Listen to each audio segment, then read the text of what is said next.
नमस्कार बच्चों, स्वागत है एक बार फिर आपका मैथ वाले गुरुजी चैनल पर।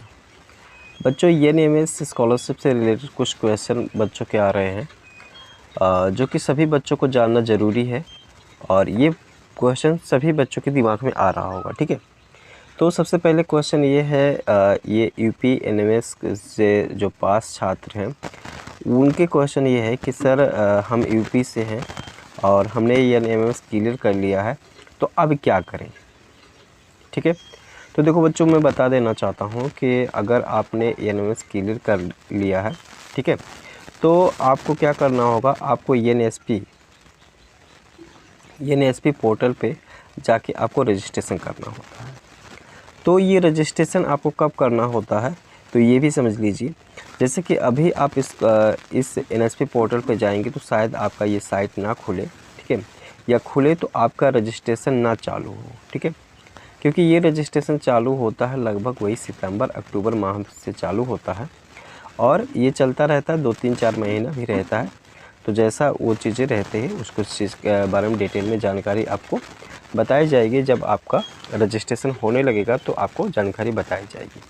तो अपडेट रहने के लिए आपको चैनल को सब्सक्राइब करके ज़रूर रखना चाहिए, जिससे कोई भी अपडेट आए तो आपको और बेल आइकन भी दबा दें, जिससे आपका कोई भी अपडेट आए तो वीडियो पड़े तो आपको तुरंत उसका नोटिफिकेशन मिल जाए। ठीक है, तो हाँ, ये चीज़ें मैं बता रहा था।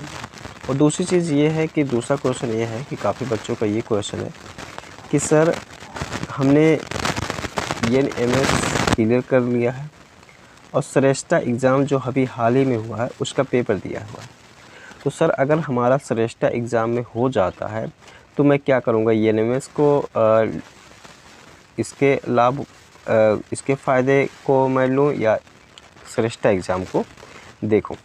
तो देखो बच्चों, अगर आप श्रेष्ठा एग्ज़ाम क्लियर करते हैं, ठीक है, श्रेष्ठा एग्ज़ाम क्लियर करते हैं, तो अगर दोनों में कंपेयर करने की बात आ जाए तो देखो जो श्रेष्ठा से संबद्ध स्कूल होंगे ये आवासीय विद्यालय है, जहाँ पर आपको रहना खाना और पढ़ाई का जो फीस है वो आपको सब पूरा फ्री मिलेगा। और श्रेष्ठा एग्ज़ाम की अगर बात करें तो इसमें जो स्कूल हैं वो सीबीएसई से संबद्ध है और टॉप स्कूल है जहाँ पर अच्छी पढ़ाई कराई जाती है। तो ये चीज़ है बच्चों। और यह एनएमएस में देखें तो आपको 1 साल का 12,000 रुपया मिलता है। ठीक है, इसमें भी कई सारी प्रक्रिया होती हैं जिसको आप करेंगे तब कहीं 12,000 रुपया आपको, जब आप क्लास 9th को पास कर लेंगे, क्लास 10th में पहुंचेंगे और जब इसका एग्ज़ाम दे देंगे तो आपको अगले वर्ष, जैसे इस वर्ष अगर आपने क्लियर किया है तो अगले वर्ष जब आप 10th में पहुंचेंगे तो आपको वही मार्च अप्रैल में 12,000 रुपया आएगा 1 साल का। तो यहाँ से ये दोनों में कंपेयर करने के बाद श्रेष्ठा एग्ज़ाम में कहीं ना कहीं आपको बहुत ही फ़ायदा है, क्योंकि आवासीय विद्यालय है, आपको वहाँ पर रहने का खाने का वहाँ पर कोई पैसा नहीं देना होगा और पढ़ाई के लिए फ़ीस जो होती है उसको भी कोई पैसा नहीं देना होगा। तो ये सारी चीज़ें हैं जहाँ से आपको कई जहाँ यहाँ पर ऐसे मतलब विद्यालय है जहाँ पर लाखों में फ़ीस पड़ जाता है साल का, तो यहाँ पर तो काफ़ी फ़ायदा है। ठीक है, तो मेरा राय ये हो कि आप श्रेष्ठा एग्ज़ाम के स्कूल को ही आप चुनिएगा। ठीक है, तो ये चीज़ें हैं।